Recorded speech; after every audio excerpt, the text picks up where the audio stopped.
Assalamualaikum warahmatullahi wabarakatuh. Salam edukasi dan salam pencerahan. Nah teman-teman, pada video kali ini saya akan membahas mengenai ester konten atau cara mengetahui cara pembacaan dari PIC atau kromatogram yang dimiliki sampel reaktor atau sampel biodiesel, sehingga kita mengetahui ester konten yang dimiliki dari sampel tersebut.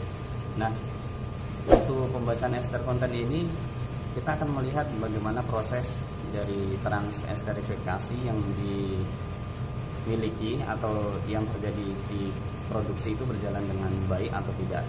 Karena dengan melihat ester ini, kita akan mengetahui juga bahwa produksi misalnya memiliki ester yang tinggi, berarti berjalan dengan baik di proses produksinya. Namun apabila dia memiliki ester yang rendah, tentu ada terjadi masalah atau trouble di plan atau di produksinya.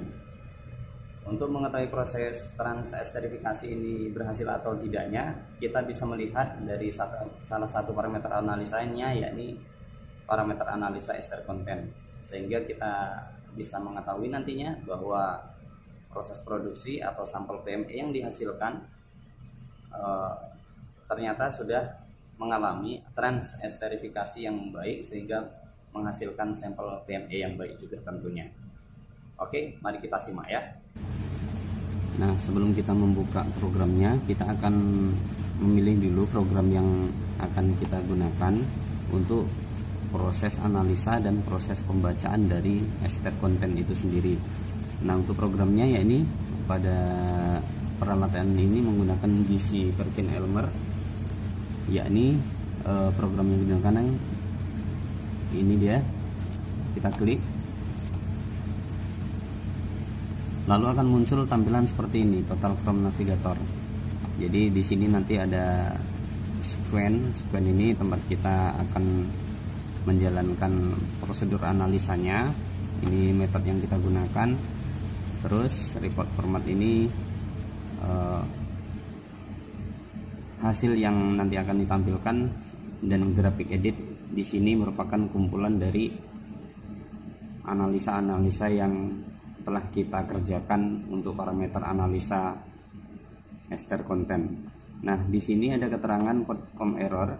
Ini karena peralatan GC Perkin-Elmer ini dalam kondisi mati atau tidak hidup.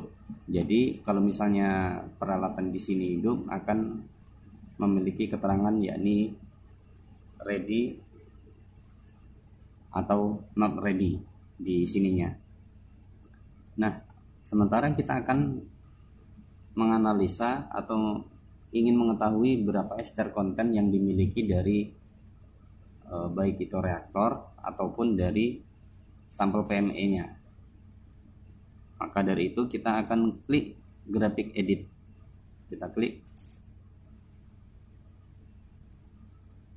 Kemudian akan muncul seperti ini ya, Ini merupakan kumpulan dari parameter analisa yang kita gunakan ya, sangat banyak sekali. Namun kali ini saya akan membacakan ester konten atau ester yang dimiliki dari sampel reaktor V1 ya, sampel reaktor V1.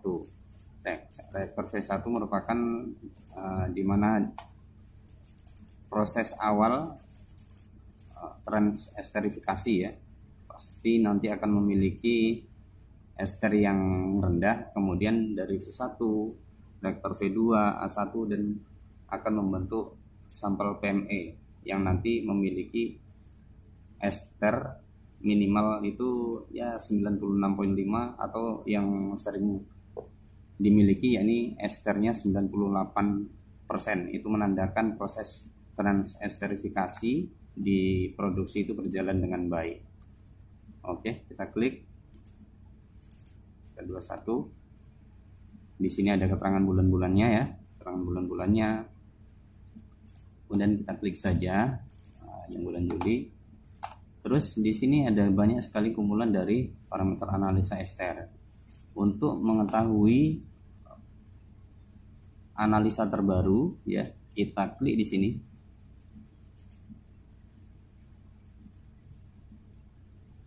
Di file. Kemudian kita tarik kita klik get modified, klik 2 kali, maka akan muncul parameter analisa yang terbaru di sini. Terbaru dalam artian yang terakhir analisa. Nah, kita coba saja reaktor V1-nya, kira-kira berapa ester yang dimiliki dari sampel reaktor V1 ini. Kita klik, kemudian kita klik open. Nah, jadi seperti ini tampilan dari kromatogram untuk parameter analisa ester konten ya. Ada dari ini merupakan pelarutnya, heptan ya. Jadi di sini ada parameter analisa, ada C8, C10, C12, bahkan sampai yang memiliki C yang sangat banyak sekali. Ada C20, C21, jadi seperti itu. Kemudian sebenarnya dari sini kita akan melihat adanya peak seperti ini. Jadi kira-kira mana ester yang menandakan itu ester konten dari sampel yang kita injeksikan. Yang menandakan itu ester konten yang kita injeksikan, ya ini C17. Jadi ini dia, sampel C17. Karena kita pun menggunakan metil heptadekanoat ya. Sampelnya kita ambil 0,1 gram, kita tambahkan metil heptadekanoat, kemudian sekitar 3 menit atau 5 menit lah, kita kemudian setelah di mix, kemudian kita injeksikan ke dalam gizi, maka akan muncul kromatogram seperti ini. Lantas bagaimana untuk mengetahui ester konten yang dimiliki dari sampel reaktor atau sampel PME tersebut? Karena kita sudah mengetahui esternya ini pada posisi C17 ini. Ini bisa kita zoom, kita klik saja. Nah, maka akan tampilannya seperti ini ya. Maka akan tampilan seperti ini. Atau kita kembalikan lagi biar posisinya agak banyak. Nah, jadi seperti ini dia. Ini C17 yang dimiliki dari ester sampel tersebut. Terus untuk mengetahui pembacaannya, di sini ada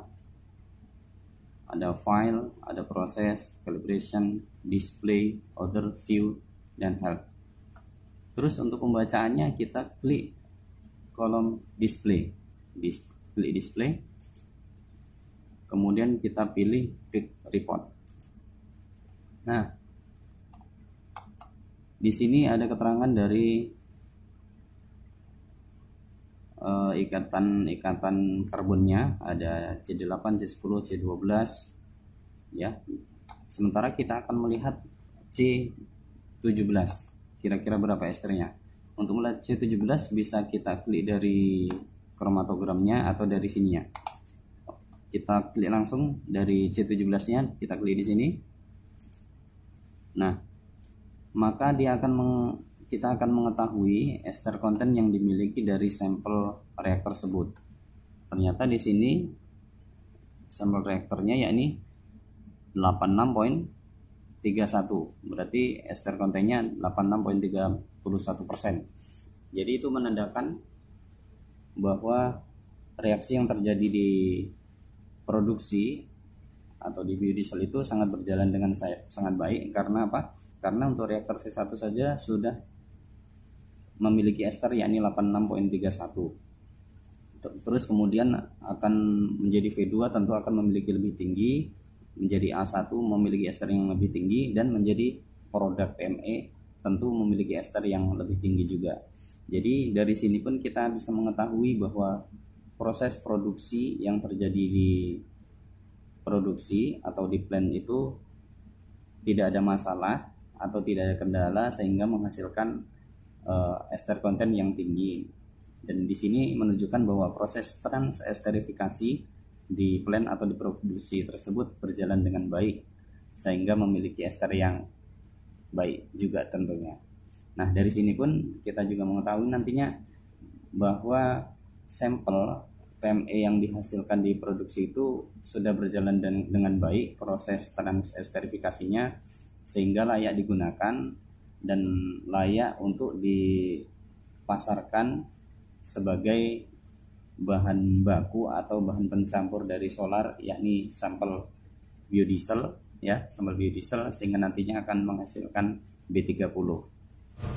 Nah, jadi seperti itu teman-teman cara pembacaan kromatogram atau peak dari ester atau ester konten yang dimiliki oleh sampel baik itu reaktor ataupun sampel PME atau sampel biodiesel. Jadi seperti itu pembacaannya. Kita akan melihat pada C17 untuk mengetahui ester konten yang dimiliki dari sampel yang kita injeksikan tadi. Nah, semoga bermanfaat bagi teman-teman yang ingin mengetahui masalah esterifikasi ini, dan sampai jumpa di video selanjutnya. Assalamualaikum warahmatullahi wabarakatuh.